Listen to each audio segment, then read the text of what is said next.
Hi friends, welcome to our channel. ఈరోజు మనం 2024లో కన్నడ లాంగ్వేజ్ లో రిలీజ్ అయినటువంటి ఒక క్రైమ్ థ్రిల్లర్ మూవీ స్టోరీని డిస్కస్ చేద్దాం. అదే case of Kondana. Now let's start our video.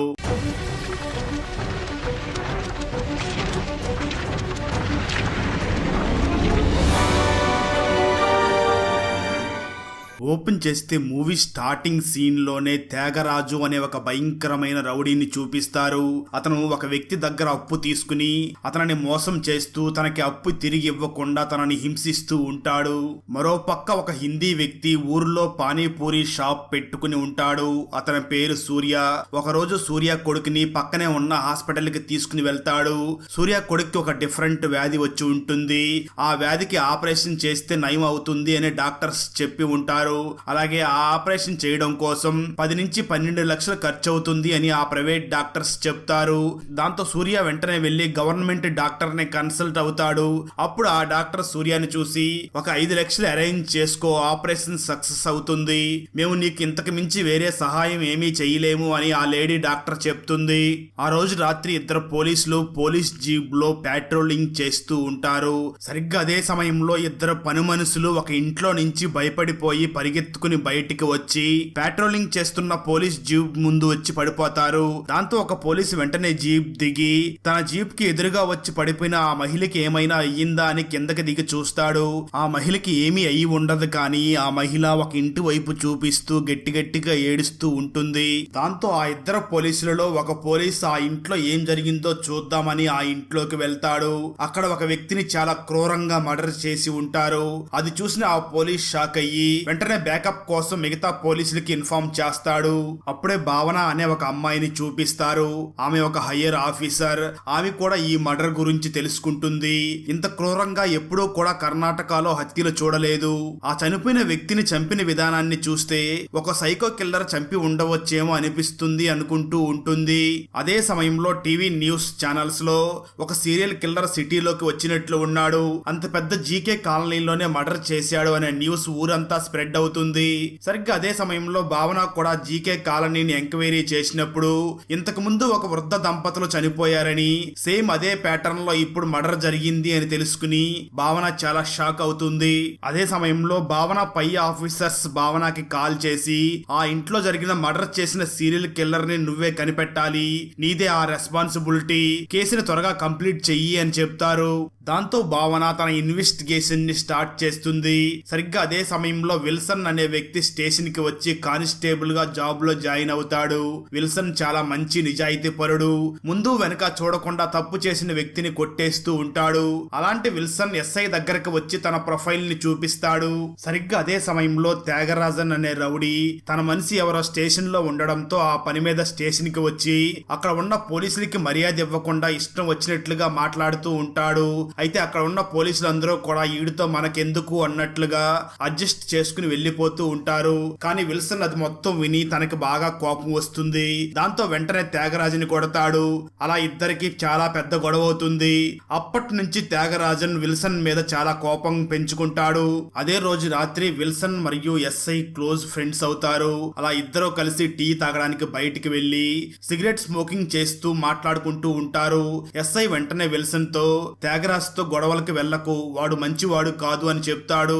ఆ తర్వాత రోజు మార్నింగ్ భావన స్టేషన్ కి వెళ్ళడానికి రెడీగా ఉంటుంది. మూవీ స్టార్టింగ్ లో ఒక ఇంట్లో మర్డర్ జరిగినప్పుడు మొట్టమొదటిసారిగా జీప్ దిగి ఒక పోలీస్ లోపలికి వెళ్లి ఆ మర్డర్ ని చూసి షాక్ అయ్యాడు కదా. నిజానికి ఆ పోలీస్ ఎవరో కాదు, భావన వాళ్ళ ఫాదర్. తను భావన కింద గ్రేడ్ లో భావన పనిచేసే స్టేషన్ లోనే పనిచేస్తూ ఉంటాడు. మరో పక్క సూర్య తన కొడుక్కి ఆపరేషన్ కోసం 5 లక్షలు అప్పడుగుదామని వడ్డీకిచ్చే ఒక వ్యక్తికి కాల్ చేస్తాడు. ఆ వడ్డీకిచ్చే వ్యక్తి సూర్యని కొండనా అనే ప్లేస్ కి రమ్మని చెప్తాడు. మరో పక్క విల్సన్ తన లవర్ ని మీట్ అవ్వడానికి వస్తాడు. ఇంతకుముందు గవర్నమెంట్ హాస్పిటల్లో లేడీ డాక్టర్ ని చూపించాడు కదా, తను నిజానికి విల్సన్ లవర్. విల్సన్ కొత్తగా ఒక న్యూ రెడ్ కలర్ కార్ ని కొని ఉంటాడు. ఆ కార్ లో ఇద్దరు ఎంజాయ్ చేస్తూ హ్యాపీగా ఉంటారు. మరో పక్క భావన ఫైనాన్షియల్ ప్రాబ్లమ్స్ వల్ల తన ఇంటిని సేల్ చెయ్యాలి అనుకుంటుంది. కానీ భావన వాళ్ళ నాన్నకి ఆ ఇంటిని అమ్మడం మాత్రం మనస్ఫూర్తి పూర్తిగా ఇష్టం ఉండదు. అదే సమయంలో ఇంటిని కొనడానికి కొంతమంది మనుషులు కూడా వస్తారు. దాంతో ఇష్టం లేకుండానే భావన వాళ్ళ నాన్న ఇంటిని చూపిస్తాడు. అదే సమయంలో ఊర్లో మరొక సంఘటన జరుగుతుంది. ఒక హై ప్రొఫైల్ ఏరియాలో మర్డర్స్ జరిగాయి అని తెలుస్తుంది. భావన అక్కడికి వెళ్లి చూసినప్పుడు అక్కడ ఒక ఆంటీ డెడ్ బాడీ ఉంటుంది. ఆ ఆంటీతో పాటు తన హస్బెండ్ కూడా చనిపోయి ఉంటాడు. ఎందుకు ఈ సీరియల్ కిల్లర్ కేవలం ఆంటీస్ నే టార్గెట్ చేసి చంపుతున్నాడు అని భావన ఆలోచిస్తూ ఉంటుంది. ఆ చనిపోయిన ఆంటీ మరియు అంకుల్ కూతురు ఏదో కాంపిటీషన్ కి వెళ్లి తిరిగి ఇంటికి వచ్చి ఇంట్లో చనిపోయి ఉన్న తన పేరెంట్స్ ని చూసి బాగా ఏడుస్తూ పోలీసులకి ఇన్ఫార్మ్ చేసి ఉంటుంది. అప్పుడే పోలీసులకి ఒక సీసీటీవీ ఫుటేజ్ దొరుకుతుంది. ఆ ఫుటేజ్ లో ఒక గుర్తు తెలియని వ్యక్తి ఆ ఇంటి కాంపౌండ్ వాల్ దూకి రాత్రి 1:30 ఇంటి లోపలికి వెళ్తాడు. అది చూసిన భావన అండ్ టీం ఇప్పటి వరకు కొంతమంది వ్యక్తులు కలిసి హత్యలు చేస్తున్నారు అనుకున్నాం, కానీ కేవలం ఒక వ్యక్తి మాత్రమే హత్యలు చేస్తున్నారు అని కన్ఫర్మ్ చేసుకుంటారు. మరో పక్క విల్సన్ పెళ్లి చేసుకోవడం కోసం లేడీ డాక్టర్ ఇంటికి వెళ్లి పెళ్లి సంబంధం గురించి ఆ లేడీ డాక్టర్ నాన్నతో మాట్లాడతాడు. విల్సన్ క్రిస్టియన్, కానీ ఆ డాక్టర్ వాళ్ళ నాన్నకి క్యాస్ట్ రిలీజియన్ ఫీలింగ్స్ ఉండడం వల్ల పెళ్లికి ఒప్పుకోడు. దాంతో విల్సన్ అక్కడి నుంచి అలిగి వెళ్లిపోతాడు. కొంతసేపు అయిన తర్వాత విల్సన్ లవర్ అదే ఆ డాక్టర్ వెళ్లి విల్సన్ ని ఓదార్స్తుంది. అదే టైంకి త్యాగరాజ్ అక్కడికి వస్తాడు. విల్సన్ తన లవర్ తో కలిసి ఉండడం చూసి త్యాగరాజ్ తప్పుగా కామెంట్ చేస్తాడు. దాంతో త్యాగరాజ్ అండ్ టీమ్ కి విల్సన్ కి మధ్య మళ్ళీ ఫైట్ జరుగుతుంది. మరో పక్క భావన వాళ్ళ ఇంటికి ఒక గ్యాస్ రిపేర్ చేసే వ్యక్తి వస్తాడు. అతన్ని చూడగానే భావనకి ఒక ఐడియా వస్తుంది. అదేమిటి అంటే మర్డర్స్ జరిగిన ఇళ్లలో కామన్ గా ఒక కంప్లైంట్ ఉంటుంది. నగలో వాల్యుబుల్ వస్తువులు కనిపించకుండా పోయాయి అని కామన్ గా ఒక కంప్లైంట్ వచ్చి ఉంటుంది. అంటే దొంగతనం చేసే వ్యక్తి రోజు ఆ ఇంటిని గమనించినప్పుడే ఆ విలువైన వస్తువుల్ని ఎక్కడ ఉన్నాయో కనుక్కుని దొంగలించి ఉండగలడు. అలా ఇంటి లోపలికి వచ్చే వ్యక్తుల్లో ఈ గ్యాస్ రిపేర్ చేసే వాళ్ళు, గ్యాస్ సిలిండర్స్ వేసే వాళ్ళు అయి ఉండవచ్చు కదా అని ఆలోచించి భావన వెంటనే ఆ ఏరియాలో గ్యాస్ సప్లై చేసే వ్యక్తిని, గ్యాస్ రిపేర్ చేసే వ్యక్తిని సీసీటీవీ ఫుటేజ్ లో చూడమని భావన కానిస్టేబుల్ తో చెప్తుంది. మరో పక్క సూర్య వడ్డీ డబ్బు ఇచ్చే వ్యక్తి రమ్మని చెప్పిన ప్లేస్ కి వెళ్లిన తర్వాత తను డబ్బు ఇవ్వకుండానే 20 రోజుల తర్వాత వచ్చి తీసుకో అని చెప్తాడు. సూర్యకి ఏం చేయాలో అసలు అర్థం కాదు. సరిగ్గా అదే సమయంలో సూర్య వైఫ్ కాల్ చేసి కొడుకు ఊపిరి తీసుకోవడానికి చాలా కష్టపడుతున్నాడు అని చెప్తుంది. దాంతో సూర్య నేను వచ్చేస్తున్నాను అని తన వైఫ్ కి ధైర్యం చెప్పి కాల్ కట్ చేస్తాడు. ఆ తర్వాత గవర్నమెంట్ హాస్పిటల్లోని లేడీ డాక్టర్ కి కాల్ చేసి మేడం నా కొడుకు ఊపిరి తీసుకోలేక కష్టపడుతున్నాడు, ఎలాగైనా నేను 5 లక్షల్ని అరేంజ్ చేస్తాను, ముందు అంబులెన్స్ ని పంపించి హాస్పిటల్లో అడ్మిట్ చేసి ఆపరేషన్ ట్రీట్మెంట్ స్టార్ట్ చెయ్యండి అని చెప్తాడు. దాంతో ఆ రోజు రాత్రి తప్పక సూర్య పానీపూరి బండిని ఆ రోజు రాత్రి అయ్యే వరకు ఓపెన్ లోనే ఉంచి ఉంటాడు. అదే సమయంలో విల్సన్ కారులో వస్తూ ఉంటాడు. ఆ పానీపూరి బండికి ఆపోజిట్ సైడ్ లో ఒక 2 వీలర్ సడన్ గా రావడంతో విల్సన్ అదుపు తప్పి పక్కనే ఉన్న ఒక పోల్ ని గుద్దుతాడు.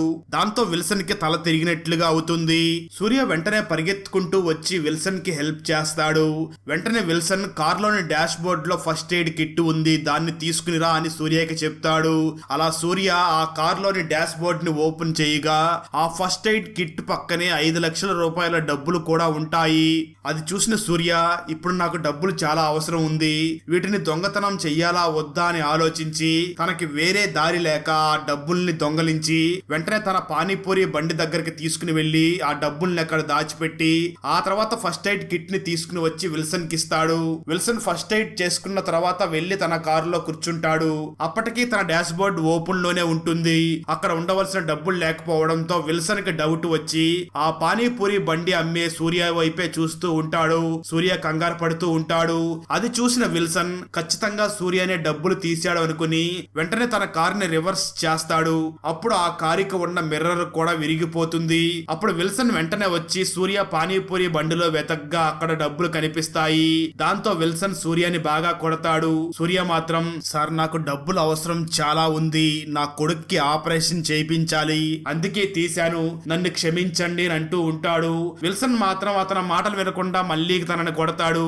దాంతో సూర్య కింద ఉన్న ఒక షార్ప్ ఆబ్జెక్ట్ మీద పడిపోతాడు. అలా సూర్య షార్ప్ ఆబ్జెక్ట్ మీద పడిపోవడంతో సూర్య హెడ్ నుంచి బ్లడ్ వచ్చి సూర్య అక్కడికక్కడే చనిపోతాడు. సరిగ్గా అదే సమయంలో కారులో పెట్రోలింగ్ చేస్తూ భావన వాళ్ళు నానా మరియు డ్రైవర్ అక్కడికి వస్తారు. నిజానికి వాళ్ళు డైలీ కూడా ఆ పానీపూరి బండి దగ్గరికి వచ్చి అక్కడ స్మోక్ చేస్తూ ఉంటారు. అయితే ఆ పానీపూరి బండి దగ్గర విల్సన్ కూర్చుని ఉండడంతో భావన వాళ్ళ నాన్న విల్సన్ ని చూసి ఈ పానీపూరి బండి వ్యక్తి ఎక్కడికి వెళ్ళాడు అని అడుగుతారు.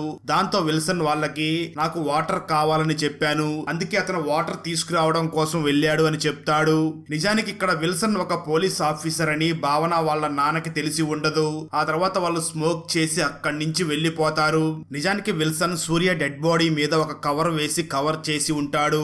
పోలీసులు వెళ్లిపోయిన తర్వాత విల్సన్ కూడా అక్కడి నుంచి వెళ్లిపోవడానికి తన కారు దగ్గరికి వెళ్తాడు. అప్పుడే అక్కడ వాటర్ ఉండడం చూసిన విల్సన్ ఇక్కడ వాటర్ ఉన్నాయి అంటే ఇక్కడ పెట్రోలింగ్ కి వచ్చిన ఆ పోలీసులు కూడా ఈ వాటర్ ని చూసి ఉంటారు, వాళ్ళు ఖచ్చితంగా ఇక్కడికి తిరిగి వస్తారు అని విల్సన్ వెంటనే ఆ పానీపూరి బండి దగ్గరికి వెళ్లి సూర్య డెడ్ బాడీని తీసుకుని వచ్చి తన కారు డిక్కీలో పెట్టుకుని అక్కడి నుంచి వెళ్లబోతూ ఉంటాడు. ఆ తర్వాత అక్కడి నుంచి వెళ్లిపోతున్న భావన వాళ్ళ నాన్నకి డౌట్ వచ్చి వెంటనే మళ్ళీ ఆ పానీపూరి బండి దగ్గరికి వస్తాడు.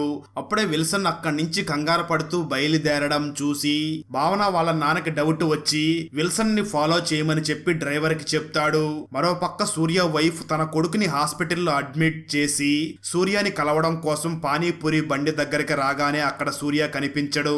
మరో పక్క సీరియల్ కిల్లర్ ని వెతకడానికి వెళ్లిన భావన అండ్ టీం ఒక గుర్తు తెలియని వ్యక్తి గురించి కొన్ని విషయాలు తెలుసుకుంటుంది.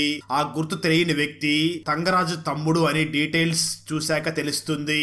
ఇతనే హై ప్రొఫైల్ ఏరియాకి వెళ్లి సిలిండర్ ని ఇచ్చాడని, గ్యాస్ రిపేర్ చేశాడు అని తెలుస్తుంది. దాంతో మనం వెతుకుతున్న సీరియల్ కిల్లర్ తంగరాజు తమ్ముడు అని భావన కన్ఫర్మ్ చేస్తుంది. మరో పక్క విల్సన్ స్పీడ్ గా వెళ్లి ఒక పెట్రోల్ బంక్ దగ్గర కార్ ని ఆపుతాడు. వెనకాల పెట్రోలింగ్ కార్ లో వస్తున్న పోలీస్ ఆఫీసర్ కూడా కారు మీద ఉన్న లైట్స్ అన్నిటిని ఆఫ్ చేసేసి తను కూడా సీక్రెట్ గా తనని ఫాలో అవుతూ ఉంటాడు. అప్పుడు విల్సన్ ఒక క్యాన్ లోకి పెట్రోల్ తీసుకుని కారులో పెడతాడు.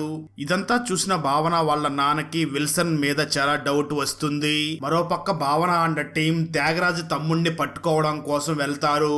కానీ అతను తప్పించుకుని అక్కడి నుంచి వెళ్లిపోతాడు. దాంతో భావన తన టీం ను చూసి ఊరు మొత్తం చెక్ పోస్టులు పెట్టండి, ప్రతి బండిని చెక్ చేసే పంపించండి, తను ఎట్టి పరిస్థితుల్లో ఈ ఊరు వదిలిపెట్టి బయటికి వెళ్ళడానికి వీల్లేదు అని తన టీం మెంబర్స్ అందరికీ చెప్తుంది భావన. మరో పక్క విల్సన్ డెడ్ బాడీని ఒక ప్లేస్ లో పడేసి కాల్ చేద్దాం అనుకుని కారులో వెళుతూ ఉన్నప్పుడు ప్రతి ప్లేస్ లో కూడా చెక్ పోస్టులు పెట్టి చెక్ చేస్తూ ఉంటారు. అది చూసిన విల్సన్ ఇప్పుడు కారులో డెడ్ బాడీ ఉండడం చూస్తే పెద్ద ప్రాబ్లం అవుతుంది అనుకుని చెక్ పోస్ట్ దూరంగా తన కారుని ఆపేస్తాడు. అయితే అదే సమయంలో విల్సన్ కి బెస్ట్ ఫ్రెండ్ అయినటువంటి ఎస్ఐ పరిగెత్తుకుని వచ్చి విల్సన్ కార్ ఎక్కి ఆ సీరియల్ కిల్లర్ తప్పించుకుని వెళ్లిపోతున్నాడు. సో మనం తొందరగా వెళ్లి వాళ్ళని పట్టుకుందామని కార్ స్టార్ట్ చేసి ఆ ఎస్ఐ మరియు విల్సన్ అక్కడి నుంచి చెక్ పోస్ట్ దాటేస్తారు. అప్పుడు ఎస్ఐ వెంటనే పెట్రోల్ క్యాన్ ని చూసి ఎందుకింత పెద్ద పెట్రోల్ క్యాన్ ని కారులో పెట్టుకున్నావు, అలాగే నువ్వెందుకు కంగారుగా ఉన్నావు, అసలు ఏమైంది అని ఆ ఎస్ఐ విల్సన్ ని అడుగుతాడు. ఆ మాటలు విన్న విల్సన్ నా లవర్ తో చిన్న గొడవ అయ్యింది అని కవర్ చేస్తాడు. విల్సన్ ఎస్ఐని వాళ్ళ ఇంట్లో డ్రాప్ చేయడానికి తీసుకుని వెళ్తూ ఉంటాడు. అలా వెళ్లే సమయంలో ఎస్ఐ కారుని ఒక పక్కకి ఆపు, మనం స్మోక్ చేద్దామని అంటాడు. అక్కడ వాళ్ళు స్మోక్ చేసేటప్పుడు కూడా విల్సన్ చాలా కంగారు పడుతూ ఉంటాడు. అది చూసిన ఎస్ఐ మళ్ళీ విల్సన్ ని చూసి ఏమైంది అని అడుగుతాడు. అప్పుడు విల్సన్ ఏమీ లేదు అని అంటూనే కారు వేసుకుని అక్కడి నుంచి ఒంటరిగా వెళ్లిపోతాడు. మరో పక్క ఇంతకు ముందు విల్సన్ ఎక్కడైతే చెక్ పోస్ట్ ని దాటి వచ్చాడో ఆ చెక్ పోస్ట్ దగ్గరికి భావన వాళ్ళ నాన్న వచ్చి ఇంతకు ముందు వెళ్లిన ఆ కారుని బాగా చెక్ చేశారని అడుగుతాడు. దాంతో అక్కడ ఉన్నవారు భావన వాళ్ళ నాన్నని చూసి సార్ ఆ కారులో ఎస్ఐ ఉన్నాడు, అందుకే మేము దాన్ని అంతగా పట్టించుకోలేదు అని చెప్తారు. దాంతో భావన వాళ్ళ నాన్న విల్సన్ మీద మళ్ళీ డౌట్ తో తననే ఫాలో అవుతూ వెళ్తాడు. అక్కడ ఎస్ఐ మరియు విల్సన్ ఇద్దరు కూడా స్మోక్ చేస్తూ ఉంటారు. అది చూసిన భావన వాళ్ళ నాన్న ఎస్ఐ తనతో ఎందుకు ఉన్నాడు అని అనుకుంటూ ఉంటాడు. అదే సమయంలో ఇంతకు ముందు ఎక్కడైతే విల్సన్ కారుని ఆపాడో అక్కడ బ్లడ్ డ్రాప్స్ పడి ఉండడం ఎస్ఐ చూస్తాడు. అది చూసిన ఎస్ఐ ఇంతకు ముందు స్మోకింగ్ చేసేటప్పుడు కూడా ఎందుకో విల్సన్ చాలా కంగారు పడుతూ ఉన్నాడు, తను ఏదో దాచిపెడుతున్నాడు అనుకుని ఎస్ఐ కూడా విల్సన్ ని ఫాలో అవుతూ వెళ్తాడు. విల్సన్ చాలా స్పీడ్ గా ఒక అడవిలోకి వెళ్లి వెంటనే సూర్య డెడ్ బాడీని కారు నుంచి దించి అడవిలోకి లాక్కుని వెళుతూ ఉంటాడు. విల్సన్ ఏం చేస్తున్నావు అని అడుగుతాడు. దాంతో విల్సన్ భయపడిపోయి సారీ సార్ తెలియక యాక్సిడెంటల్ గా జరిగిపోయింది, నా కారులో ఉన్న డబ్బును దొంగతనం చెయ్యాలనుకున్నాడు, జస్ట్ చిన్నగా కొట్టగానే కింద ఉన్న రాయి మీద పడి చనిపోయాడు అని విల్సన్ ఎస్ఐకి చెప్పగానే ఆ మాటలు విన్న ఎస్ఐ సరిసరిలే చూస్తే హిందీ వ్యక్తిలాగా ఉన్నాడు, మనం ఇన్స్పెక్టర్ తో మాట్లాడి సాల్వ్ చేసేద్దామని ఎస్ఐ అంటాడు. అదే సమయంలో దూరం నుంచి ఎస్ఐ మరియు విల్సన్ మాట్లాడుకోవడం పెట్రోలింగ్ కారులో వచ్చిన భావన వాళ్ళ నాన్న చూసి ఏంటి వీళ్ళిద్దరూ చీకట్లో గుసగుసలాడుతున్నారు, వెంటనే వెంటనే దగ్గరికి వెళ్లి చూద్దాం అనుకుని దగ్గరికి వెళ్తాడు. మరో పక్క భావన కూడా ఆ సీరియల్ కిల్లర్ ని పట్టుకుంటుంది. అతడు ఒక ఫ్యాక్టరీలో దాక్కుని ఉంటాడు.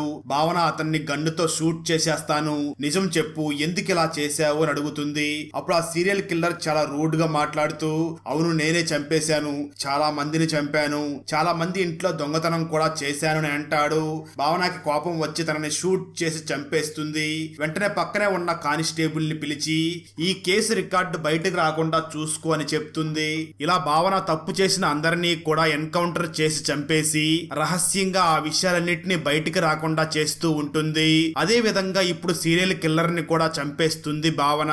మరోపక్క విల్సన్ ఎస్ఐ దగ్గరికి భావన వాళ్ళ నాన్న కూడా వచ్చి ఏం చేస్తున్నారు, ఈ డెడ్ బాడీ ఏమిటి, ఫస్ట్ మేడం కి ఇన్ఫార్మ్ చేస్తాను, ఆమెతో మాట్లాడిన తర్వాత మీరు కాల్ చెయ్యండి అని భావన వాళ్ళ నాన్న చెప్తాడు. కానీ ఎస్ఐ విల్సన్ కి సపోర్ట్ చేస్తూ చిన్న పిల్లవాడు, యాక్సిడెంటల్ గా జరిగింది, కావాలని చెయ్యలేదు, మనమే డీల్ చేద్దాం, మేడం దాకా వద్దు అని అంటూ ఉంటాడు. అయితే భావన వాళ్ళ నాన్న మాత్రం మళ్ళీ మనం మేడం కి చెప్పాలి అని అంటూ ఉంటాడు. అలా ముగ్గురు మధ్య గొడవ జరుగుతూ ఉంటుంది. మరోపక్క సూర్య వాళ్ళ కొడుక్కి హాస్పిటల్లో ట్రీట్మెంట్ జరుగుతూ ఉండగా ఆక్సిజన్ అందక హార్ట్ రేట్ బాగా తగ్గిపోతూ ఉంటుంది.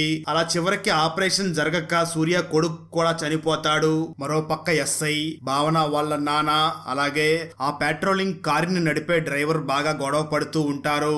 అలా వాళ్ళు గొడవ పడుతూ కింద ఉన్న పెట్రోల్ క్యాన్ మీద పడతారు. ఆ పెట్రోల్ మొత్తం కింద పడిపోతుంది. అక్కడ గొడవ పడుతున్న ఎస్ఐ, భావన వాళ్ళ నాన్న, అలాగే ఆ పెట్రోలింగ్ కారుని నడిపే డ్రైవర్ కింద పడి ఉన్న ఆ పెట్రోల్ మీదనే దొర్లుతూ కొట్టుకుంటూ ఉంటారు. సరిగ్గా అదే సమయంలో ఒక గన్ను నుంచి షూట్అవుట్ అయ్యి పెట్రోల్ క్యాన్ కి తగిలి ఫైర్ పెద్దగా అంటుకుంటుంది. కానీ ఈ ముగ్గురు పోలీసులు మాత్రం కొట్టుకుంటూనే ఉంటారు. అది మొత్తం కూడా విల్సన్ పక్కన నిలబడి చూస్తూ ఉంటాడు.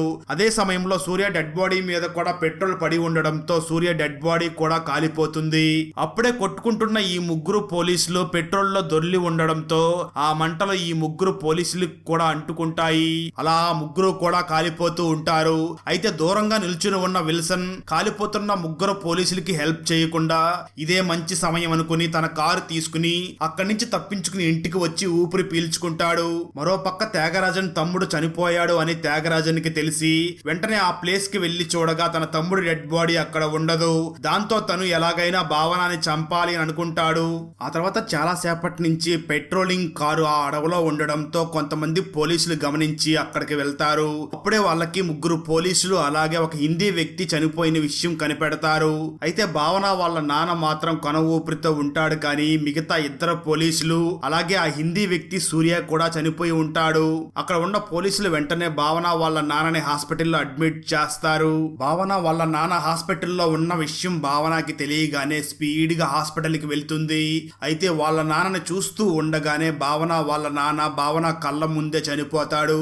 అదే టైంలో భావన వాళ్ళ నాన్న చనిపోయిన ప్లేస్ కి వెళ్లి ఎంక్వైరీ చేసి వెంటనే స్టేషన్ లో ఉన్న పోలీసులందరినీ పిలుస్తుంది. దాంతో పోలీసులందరూ కూడా మీటింగ్ కు వస్తారు. అప్పుడు భావన స్టేషన్ లో ఉన్న పోలీసులందరినీ చూసి, మన స్టేషన్ లో ముగ్గురు పోలీసులు ఒకేసారి చనిపోయారు, వాళ్ళతో పాటు ఒక హిందీ వ్యక్తి కూడా చనిపోయాడు, వీళ్ళ మధ్య ఏదో జరిగి ఉండాలి లేదా ఎవరో చంపేసి ఉండాలి, ఆ చంపిన వ్యక్తి ఊరి నుంచి 30 కిలోమీటర్ల లోపలే ఉన్నాడు, అతన్ని ఎలాగైనా కనిపెట్టాలి అని మీటింగ్ లో అందరికీ చెప్తుంది భావన. నిజానికి విల్సన్ కూడా అదే మీటింగ్ లో ఉంటాడు. దాంతో విల్సన్ ఎలాగైనా నా విషయం బయటికి రాకుండా ఉండాలి అని అనుకుంటూ ఉంటాడు. అలాగే భావన అందరినీ చూసి అసలు మా నాన్న ఆ ప్లేస్ కి ఎందుకు వెళ్ళాడు, ఏదన్నా కారుని ఫాలో అవుతూ అక్కడికి వెళ్ళాడా లేదా మరేదన్నా ఎంక్వైరీకి వెళ్ళాడా తెలుసుకోవడం కోసం ఆ ప్లేసెస్ లో ఉన్న సీసీటీవీ ఫుటేజెస్ అన్నిటినీ కూడా చెక్ చేయండి, అలాగే దగ్గరలో ఉన్న అన్ని హోటల్స్ ని గెస్ట్ హౌస్ అన్నిటినీ కూడా చెక్ చెయ్యండి అని చెప్తుంది. అదే విషయాన్ని వాకీ టాకీలో చెప్పడంతో విల్సన్ ఆ విషయాన్ని వింటాడు. వెంటనే బయలుదేరి ఆ ప్లేస్ కి దగ్గరలో ఉన్న హోటల్ సీసీటీవీ కెమెరా ఫుటేజ్ ని చెక్ చేస్తాడు. ఆ సీసీటీవీ ఫుటేజ్ లో విల్సన్ కారుని భావన వాళ్ళ నాన్న పెట్రోలింగ్ కార్ లో ఫాలో అవ్వడం క్లియర్ గా ఉంటుంది. అదే టైం కి వేరొక పోలీస్ ఆ సీసీటీవీ ఫుటేజ్ కోసం ఆ హోటల్ కి వచ్చి రిసెప్షన్ దగ్గర ఉంటాడు. ఈ విషయం విల్సన్ కి తెలిసి ఆ సీసీటీవీ ఫుటేజ్ ఉన్న హార్డ్ డిస్క్ ని తీసుకుని అక్కడి నుంచి వెళ్లిపోతాడు. అప్పుడే రిసెప్షన్ లో ఉన్న వ్యక్తి అక్కడికి వచ్చి ఉన్న మరొక పోలీసుని చూసి, ఇంతకు ముందే ఒక పోలీస్ ఆఫీసర్ ఇక్కడికి వచ్చాడు, ఆ సీసీటీవీ ఫుటేజ్ ఉన్న హార్డ్ డిస్క్ ని తీసుకుని వెళ్లిపోయాడు అని చెప్తాడు. అదంతా తెలుసుకున్న ఆ పోలీసు వెంటనే భావనకి కాల్ చేసి ఇన్ఫార్మ్ చేస్తాడు. ఆ తర్వాత భావన పెట్రోలింగ్ కార్ లో పానీపూరి బండి దగ్గరికి వెళ్తుంది. అక్కడ ఒక పోల్ వంకరగా ఉంటుంది. అలాగే ఒక కారు మిర్రర్ కూడా అక్కడ విరిగి కింద పడి ఉంటుంది. అదే విధంగా కారు పెయింటింగ్ కూడా కొంత కింద పడి ఉంటుంది. దాంతో భావన ఇక్కడ ఏదో యాక్సిడెంట్ జరిగింది, ఆ కారు ఒక red colour Maruti i10 car అని భావన కనిపెడుతుంది. అదే సమయంలో చనిపోయిన ఆ హిందీ వ్యక్తి సూర్యకి సంబంధించిన పోస్ట్ మార్టం రిపోర్ట్ రెడీ అవడంతో పోలీసులు విల్సన్ ని వెళ్లి ఆ రిపోర్ట్ తీసుకురమ్మని పంపిస్తారు. విల్సన్ వెంటనే హాస్పిటల్లో ఉన్న రిసెప్షన్ దగ్గరికి వెళ్లి మాయ మాటలు చెప్పి డాక్టర్ ఇచ్చిన రిపోర్ట్స్ అన్నిటినీ మార్చేసి ఒక ఫేక్ రిపోర్ట్ ని కవర్ లో పెట్టి స్టాంపు సీల్ వేసి విల్సన్ తీసుకుని వస్తాడు. మరో పక్క భావనకి ఒక సీసీటీవీ ఫుటేజ్ లో ఒక Maruti i10 car number plate లేకుండా వెళ్లడం చూస్తుంది. దాంతో భావన ఆ ఫుటేజ్ ని జూమ్ చేసి లోపల ఎవరు ఉన్నారో చెక్ చేయడం కోసం ట్రై చేస్తుంది, కానీ ఇమేజ్ లో క్లారిటీ ఉండదు. అయితే ఆ కారు లోపల ఒక సిలువు బొమ్మ వేలాడడం గమనిస్తుంది. దాంతో భావన ఈ వ్యక్తి ఎవరో ఒక క్రిస్టియన్ వ్యక్తిలా ఉన్నాడు, అలాగే తను i10 కారులో ఉన్నాడు, i10 కారులో సిలువు బొమ్మ వేలాడుతూ ఉన్న కారుని చూడండి అని చెప్తుంది. ఇదంతా కూడా వాకీ టాకీలో అందరు పోలీసులకి అనౌన్స్ చేయమని చెప్తుంది. విల్సన్ ఆ ఇన్ఫర్మేషన్ మొత్తం వాకీ టాకీలో విని వెంటనే తను జాగ్రత్త పడతాడు. విల్సన్ తన ఇంటికి వెళ్లి తన కారుకు ఉన్న రెండో మిర్రర్ ను కూడా పగలగొట్టి కారు మొత్తం చెత్త చెత్తగా చేసి కారు రూపురేఖలన్నీ మార్చేసి ఎప్పుడూ పార్క్ చేసే ప్లేస్ లోనే తన కారుని పెడతాడు. ఆ తర్వాత సూర్య వైఫ్ ని స్టేషన్ కి రమ్మని పిలిచి ఆమెకి కొన్ని బట్టలు ఇచ్చి ఈ బట్టలు మీ హస్బెండ్ వేనా అని అడుగుతారు. దాంతో తను అవును అంటూ పెద్ద పెద్దగా ఏడవడం మొదలు పెడుతుంది. అతని వయసు ఎంత ఉంటుంది అని అడగ్గా 27 ఉంటుంది అని చెప్తుంది. అదే సమయంలో విల్సన్ సూర్య పోస్ట్ మార్టం రిపోర్ట్స్ ని తీసుకుని వచ్చి భావనకి ఇస్తాడు. రిపోర్ట్ ని తీసుకున్న భావన విల్సన్ ని ఒకలా చూడగానే విల్సన్ భయపడుతూ కంగారు పడుతూ ఉంటాడు. అదే సమయంలో స్టేషన్ లో కూర్చుని ఉన్న సూర్య వైఫ్ ఏడవడం విల్సన్ చూసి తప్పు మీద తప్పు చేశాను అని మనసులో బాధపడుతూ ఉంటాడు. మరో పక్క త్యాగరాజు భావనని చంపడానికి కొంతమంది మనుషుల్ని అరేంజ్ చేస్తాడు. అదే సమయంలో విల్సన్ బాధతో తన లవర్ అయినటువంటి లేడీ డాక్టర్ ని కలిసి నేను చెయ్యకూడని పెద్ద పెద్ద తప్పుల్ని చేస్తున్నాను అని అంటాడు, కానీ ఏం చేశాడు అని మాత్రం చెప్పడు. తర్వాత భావన తన రూమ్ లో కూర్చుని ఆ ముగ్గురు పోలీసులు ఎలా చనిపోయారు అని ఆలోచిస్తూ సూర్య పోస్ట్ మార్టం రిపోర్ట్స్ ని చూస్తుంది. అందులో ఏజ్ 47 అని ఉంటుంది. అప్పుడు భావనకి డౌట్ వచ్చి సూర్య వైఫ్ చెప్పింది 27, ఇందులో 47 అని ఉంది, అంటే ఇది ఒక ఫేక్ రిపోర్ట్ అని కన్ఫర్మ్ చేసుకుంటుంది. ఆ తర్వాత భావన ఆ పోలీసుల్ని చంపిన వ్యక్తి కారులో ఒక సిలువ బొమ్మ ఉంది. సీసీటీవీ ఫుటేజ్ చూడడానికి వెళ్లిన వ్యక్తి కూడా ఒక క్రిస్టియన్. అలాగే ఇప్పుడు సూర్య రిపోర్ట్స్ ని తీసుకురావడానికి వెళ్ళింది కూడా విల్సన్, అంటే విల్సన్ కూడా క్రిస్టియన్నే. అంటే నేను వెతుకుతున్న క్రిస్టియన్ ఈ విల్సన్ నే అయి ఉండవచ్చు. ఎందుకంటే ఈ విల్సన్ సూర్య పోస్ట్ మార్టం రిపోర్ట్స్ ని తీసుకుని వచ్చినప్పుడు భయపడ్డ విషయాన్ని కూడా గుర్తు చేసుకుని వీటన్నిటి వెనకాల విల్సనే ఉన్నాడు అని భావన కనిపెట్టేస్తుంది. ఆ తర్వాత భావన వెంటనే విల్సన్ ఫోన్ నెంబర్ ని తీసుకుని పోలీసులు చనిపోయిన రోజు రాత్రి 1 గంటకి వాళ్ళ నాన్న కాంటాక్ట్ నెంబర్ ని అలాగే విల్సన్ ఫోన్ నెంబర్ ని రెండింటినీ కూడా ట్రేస్ చేసి ఈ 2 నెంబర్లో కూడా ఆ రోజు పోలీసులు చనిపోయిన రోజు రాత్రి వెంటనే ఒకే చోటకి వెళ్ళినట్లుగా తెలుస్తుంది. అప్పుడు భావనకి మా నాన్న ఈ విల్సన్ ని ఎందుకో ఫాలో అవుతూ వెళ్ళినట్లు ఉన్నాడు, అక్కడే ఈ విల్సన్ మా నాన్నని చంపడానికి ప్రయత్నించినట్టు ఉన్నాడు అని తెలుసుకుంటుంది. దాంతో భావన ఎలాగైనా సరే ఈ విల్సన్ ని రెడ్ హ్యాండెడ్ గా పట్టుకోవాలి అని ఒక ప్లాన్ చేసి ఆ తర్వాత విల్సన్ కి క్లోజ్ ఫ్రెండ్ కి ఫోన్ చేసి రేపు నువ్వు విల్సన్ ని తీసుకుని నేను చెప్పే ప్లేస్ కి రండి, అక్కడ మీతో ఒక ఇంపార్టెంట్ కేసు గురించి మాట్లాడాలి అని చెప్తుంది. దాంతో విల్సన్ ఫ్రెండ్ వెంటనే విల్సన్ కి ఫోన్ చేసి రేపు మనం ఒక ప్లేస్ లో కలుస్తున్నాం అని చెప్తాడు. విల్సన్ కూడా సరే నేను ఆ ప్లేస్ కి వస్తాను అని చెప్తాడు. ఆ తర్వాత విల్సన్ తను చేసిన తప్పుల గురించి వాళ్ళ నాన్నకి చెప్పి బాగా బాధపడుతూ ఉంటాడు. దాంతో విల్సన్ వాళ్ళ నాన్న నువ్వు పొరపాటుగా తప్పు చేశావు, వెళ్లి పోలీసులకి సరెండర్ అవ్వు అని చెప్తాడు. అయితే భావన చాలా డిఫరెంట్ గా ప్లాన్ చేసి విల్సన్ ని చంపాలి అనుకుంటుంది. ఇంత భయంకరమైన వ్యక్తి పోలీస్ డిపార్ట్మెంట్ లో ఉండడానికి వీల్లేదు. ఆ సీరియల్ కిల్లర్ ని చంపిన విధంగానే ఎన్కౌంటర్ చేసి విల్సన్ ని కూడా చంపాలి అని ప్లాన్ చేసుకుంటుంది. మన స్టేషన్ లో 3 పోలీసుల్ని చంపేశాడు, అలాంటి వాడు బ్రతకూడదు అని విల్సన్ ని ఒక ప్లేస్ కి రప్పిస్తుంది భావన. ఆ తర్వాత భావన విల్సన్ ఆ ప్లేస్ కి రాగానే అతన్ని బాగా కొట్టి వెంటనే తన బెల్ట్ తీసి విల్సన్ మెడకి బిగించి తనని చంపబోతూ ఉంటుంది. విల్సన్ ప్రాణాలతో పోరాడుతూ ఉంటాడు. సరిగ్గా అదే సమయంలో పైనుంచి ఒక బాటిల్ కింద పడుతుంది. ఇక్కడ ట్విస్ట్ ఏమిటి అంటే త్యాగరాజు అండ్ గ్యాంగ్ భావనని చంపాలి అనుకుని కత్తులు గొడ్డలను తీసుకుని ఆ ప్లేస్ కి వచ్చి ఉంటారు. పోలీసులందరినీ కొట్టి భావనని కూడా చంపబోతూ ఉంటాడు. సరిగ్గా అదే సమయంలో విల్సన్ స్పృహలోకి వచ్చి ఇన్ని రోజులు తప్పు చేశాను, ఇప్పటికైనా మంచి చేద్దాం అనుకుని వెంటనే భావన మీద దాడి చేస్తున్న త్యాగరాజు అండ్ గ్యాంగ్ మొత్తాన్ని కొడతాడు. భావన కళ్ళ ముందు విల్సన్ త్యాగరాజుని చంపేస్తాడు. అప్పుడు భావనకి విల్సన్ మంచివాడా చెడ్డవాడా అని అర్థం కాదు, కానీ త్యాగరాజు నుంచి తనని కాపాడాడు కాబట్టి విల్సన్ ని చంపకూడదు అని భావన డిసైడ్ అవుతుంది. కానీ విల్సన్ లాస్ట్ లో స్టేషన్ కి వచ్చి సరెండర్ అయిపోతాడు. జరిగిన విషయం మొత్తం చెప్పేస్తాడు. విల్సన్ అరెస్ట్ అయ్యి తర్వాత స్టేషన్ నుంచి జైలుకి వెళ్తాడు. జరిగిన విషయం అంతా తెలుసుకున్న లేడీ డాక్టర్ మరియు వాళ్ళ నాన్న కూడా వచ్చి చూస్తారు. చివరికి భావన కేసెస్ అన్నిటినీ కూడా మర్చిపోయి వాళ్ళ నాన్నకి గుర్తుగా తను అమ్మాలి అనుకున్న ఆ ఇంటిని అమ్మకుండా అందులోనే నివసిస్తూ ఉంటుంది.